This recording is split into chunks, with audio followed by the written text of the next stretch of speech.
चाहिए any time, और राजा रानी का स्मरण होना चाहिए ऑल टाइम, ऑल टाइम। और इनके चरणों में आत्मसमर्पण कर दो फॉर लाइफ टाइम, तब इस जीवन का कल्याण होगा। इससे पहले कुछ नहीं होने वाला, कुछ नहीं होने वाला, कुछ नहीं होने वाला। इन्होंने सब कुछ बता दिया कि तुमको बुलाया है, लेकिन बुला रहा है वो कपट से। वो मरवाने का प्रोग्राम बना रहा है, तुम दोनों को मारना चाहता है। और देखो बेटा, अगर तुम न जाना चाहो, मन में कोई डर हो, तो मैं कह दूंगा कि भाई मैं तो दूत बन करके गया था, आना जाना उनके हाथ, मैं वापस चला जाता हूं। तो कृष्ण बलराम हंस गए कि वाह चाचा जी, हमको एक तरफ ये भी मानते हो और फिर एक तरफ ये भी कह रहे हो कि मन में डर हो तो मैं खाली चला जाता हूं। नहीं चाचा जी, कल सुबह आपके साथ चलेंगे। नंद बाबा को बताया रात को ही कि बाबा मामा का निमंत्रण आया है, आमंत्रण नहीं, इसलिए जाना ही। सुनते ही मैया धाड़ मारकर रोने लगी कि मेरी आंखों का तारा है तू, मुझसे अलग नहीं जाने दूंगी। नहीं बेटा, मैं तुझे नहीं जाने दूंगी। अरे बाबा, भगवान की न कोई मैया होती है, न कोई बाप होता है। भगवान तो कभी कभी लीला करने के लिए जो उनको खरीद लेता है, अपना कर्जदार बना लेता है, उसके यहां आकर के चाकर बन जाते हैं। बाकी वो तो सर्वशक्तिमान है, उनसे किसी का क्या रिश्ता है।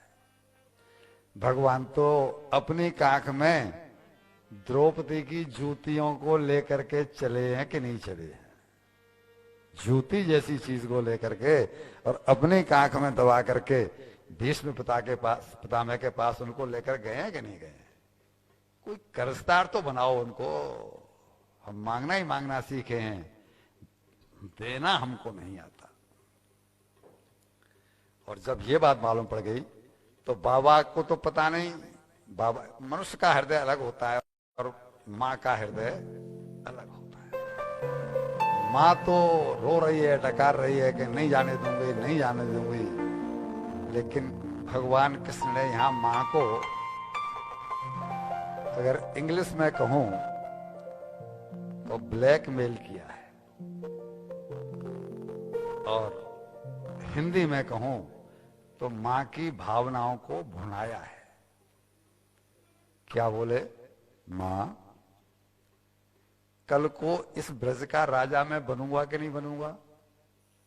हाँ बेटा, हम तो बूढ़े हो गए, तू ही तो राजा बनेगा। मां, हम तो भाई आज तक देखा ही नहीं शहर होता कैसा है, शहर के लोग होते कैसे हैं। हमने तो यही बंडी संडी कपड़े पहन लिए और दिन भर गाय चराते रहते हैं नंगे पैर। हम तो कुछ जानते ही नहीं। मथुरा बड़ा शहर है मां, हमको मथुरा जाने दे, वहां सीखेंगे कि लोग कैसे बात करते हैं, लोग कैसे कपड़े पहनते हैं, कैसा रहन सहन होता है। शहर होता क्या है मां? तू ये चाहती है कि हम गांव के ग्वारे बनकर ही रह जाएं? यही स्थिति आजकल हमारे बेटों की हमारे प्रति है। इकलौती संतान, उसको इंजीनियर, एमबीए, XYZ जो भी है, अब वो जाके पहुंच गया अमेरिका, और वो चाहे वहां जाके शादी कर ले, वहां की मैम से कर ले, चाहे यहाँ की मैम से शादी कर ले, वो तो जाके मैम हो ही जाने वाली है। वो अगर लौट के वापस अमेरिका से यहाँ पर आई गई तो यहाँ भी वो मैम बन के ही रहने वाली है। वैसे तो बहुत कम लौटते हैं, और परिणाम क्या होता है कि हम जैसे एजुकेटेड फूल सारे जीवन अकेले उनको याद कर करके अंदर ही अंदर खून के आंसू रोते हैं। सारा जीवन कर्जा ले ले करके खुद कष्ट उठा उठा के उनको पढ़ाया, वो कहते हैं कि पैसा चाहे जितना भेज देंगे, पैसा चाहे जितना मंगा लो, लेकिन तुम्हारी मौत पर भी आएंगे इसकी कोई गारंटी। बस सुना है कि वो कई लोग चाचा को बोल दिया, ताऊ को बोल दिया तुम दाह संस्कार कर दो, हम 3 दिन बाद आएंगे, 4 दिन बाद आएंगे, टिकट नहीं मिल रही है, छुट्टी नहीं मिल रही है। कितना बड़ा अचरज है ये भैया, हमारी भूल है, ठीक है ना, कि हम उनकी भावनाओं को कैस कराते हैं। भगवान कृष्ण ने भी भावनाओं को ही कैस कराया है। मां मैं नहीं जाऊंगा तू बोलेगी तो, लेकिन ये तो देख कि हमें ब्रज का राजा बनना है। और अंत में मैया को कहना ही पड़ा कि तू आएगा कब, तो बोला परसों आ जाऊंगा। भगवान परसों वापस नहीं गए, 100 साल तक वापस नहीं गए। लेकिन जैसे हमारी बहन बेटी बालक को गोद में लेकर के बाहर आती है हमें विदा करने के लिए, और जब बालक दिखता है कि मेरे दादाजी तो जा रहे हैं कहीं पर, तो बालक रोता है कि नहीं रोता कि मैं भी साथ चलूंगा। तब हम क्या कहते हैं, बस अभी यहीं तक जा रहे हैं और अभी लौट करके आ रहे हैं। मां भी कहता है दादाजी कहीं नहीं जा रहे हैं, बस बस अभी जा रहे हैं और अभी लौट करके आ रहे हैं, और बालक को हम बहला देते हैं।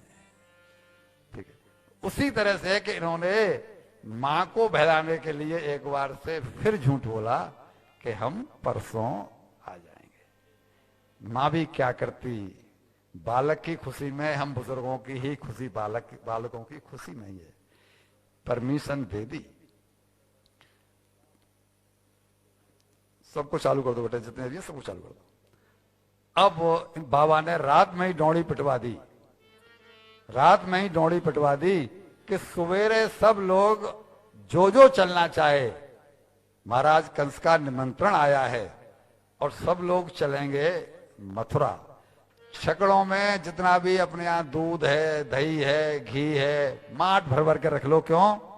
कंस को भेंट देने के लिए। वहां कोई रुपए पैसे तो है नहीं, कंस को किसान क्या भेंट देगा, सबको भर भर के। और जब ये बात गोपियों ने सुनी कि हमारे आंखों के तारे, हमारे प्यारे श्याम सुंदर मथुरा जा रहे हैं, गोपियां व्याकुल हो गई, क्योंकि वो तो खुली आंखों से समाधि देखने की पोजीशन में पहुंच चुकी